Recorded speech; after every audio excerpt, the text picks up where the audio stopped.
Since we're more than 10 feet apart while we're speaking, we're going to take our masks off. And let me begin by saying good afternoon to my team, good afternoon to the press, and good afternoon to anyone who may be listening. I'm about to receive a briefing from our COVID-19 team.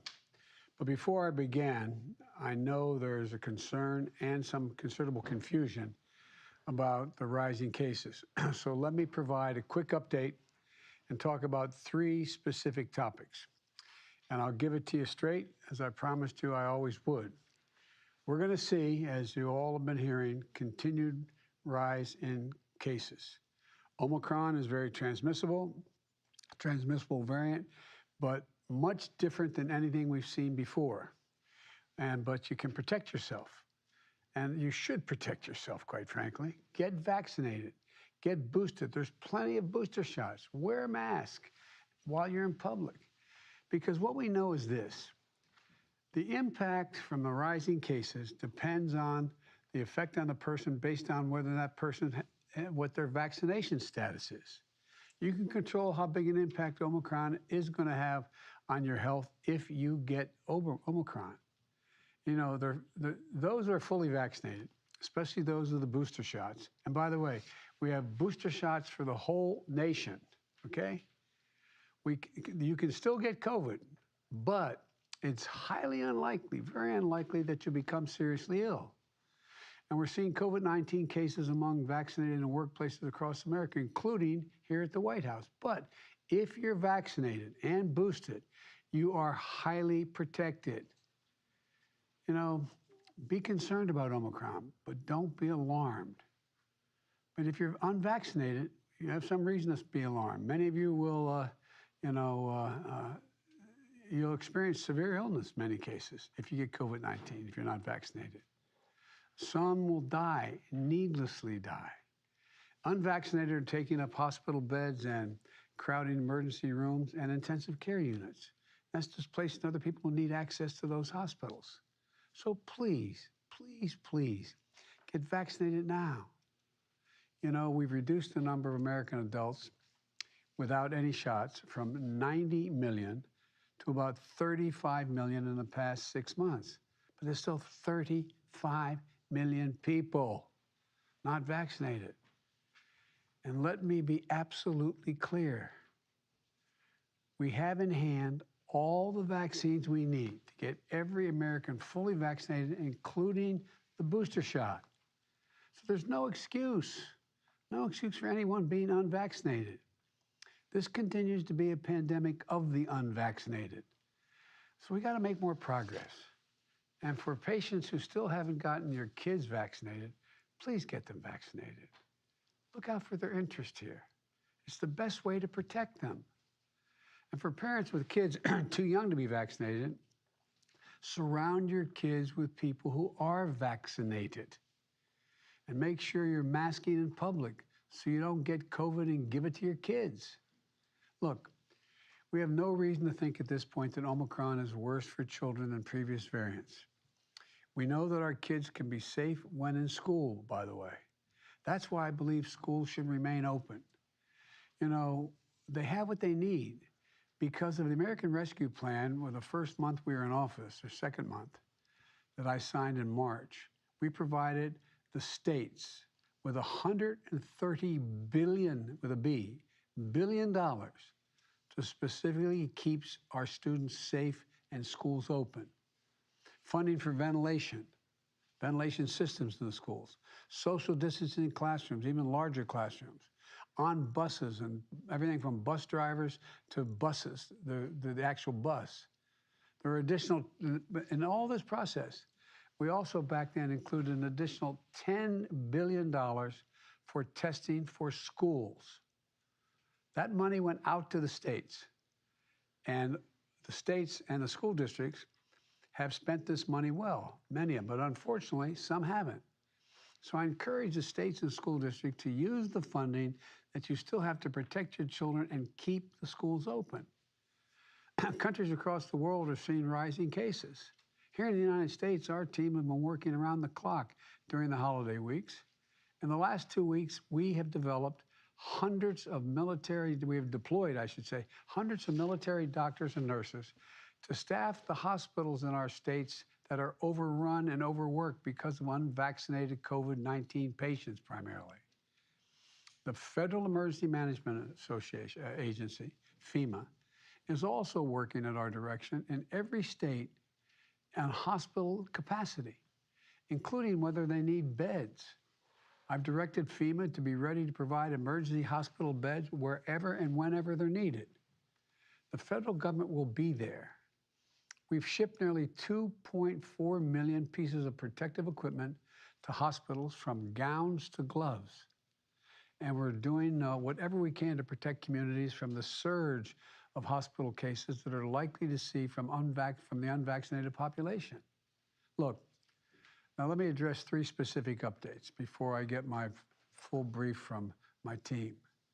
First, booster shots. I know, Dr. Fauci, I'm like an echo chamber here, okay? I know it. But repeating myself, but Dr. Fauci said it very clearly. Booster shots work. They significantly increase the protection. They provide the highest level of protection against Omicron. Americans, we've given out over 70 million booster shots. Importantly, 2 out of 3 eligible seniors have received their booster shots. Booster shots are free, they're safe, and available at over 90,000 vaccination sites. Let me say that again.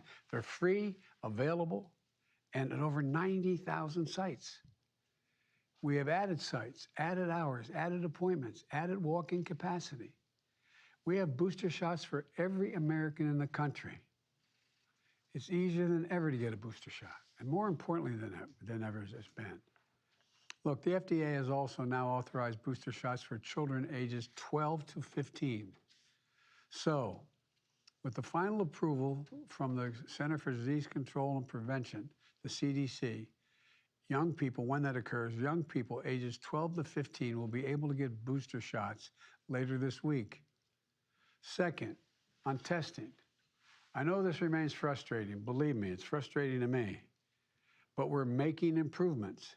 In the last 2 weeks, we've stood up federal testing sites all over the country. We're adding more each and every day. Google, quote, COVID test near me. Go there, COVID test near me on Google to find the nearest site where you can get a test most often and free. Look, with more capacity for in-person tests, we should see waiting lines shortened and more appointments freed up. Look, if you want to test yourself at home, we have 3 options now. 1, drugstores and online websites are restocking. 2, so the more tests are available, we're going to continue to become available.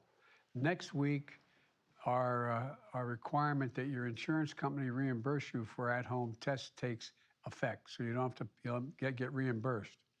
So if you're insured, you can buy the test and get paid for it. The second thing I want to mention is many states and local governments and healthcare providers are passing out free at-home tests that you can pick up. Just find out where they are. And finally, as I announced recently, the federal government is launching a website this month where you can get tests shipped to your home for free upon your request. The third point I'd like to speak about is on treatments.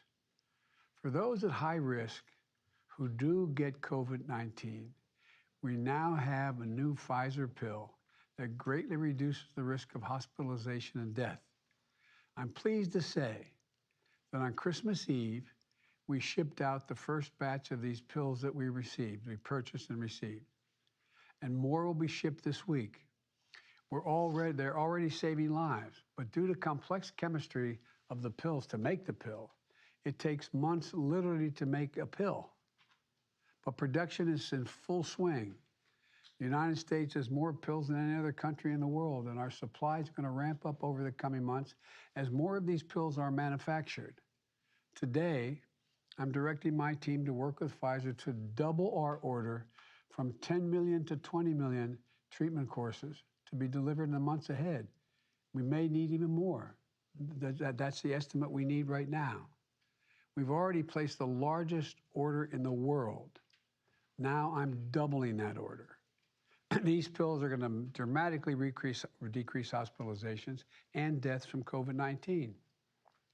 They're a game changer and have the potential to dramatically alter the impact of COVID-19, the impact it's had on this country and our people. Look, let me conclude with a quick recap.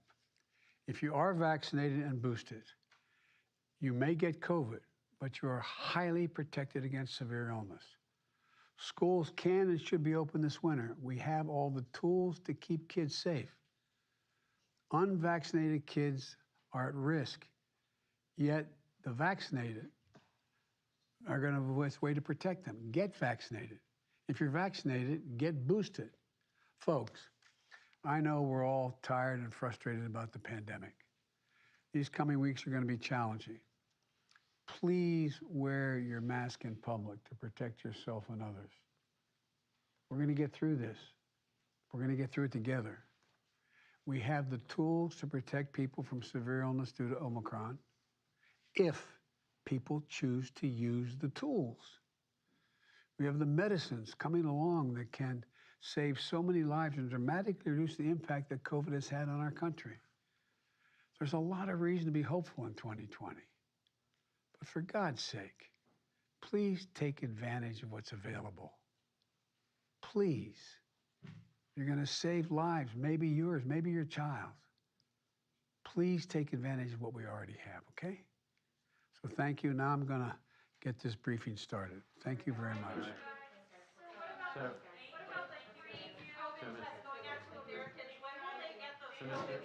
Mr. President,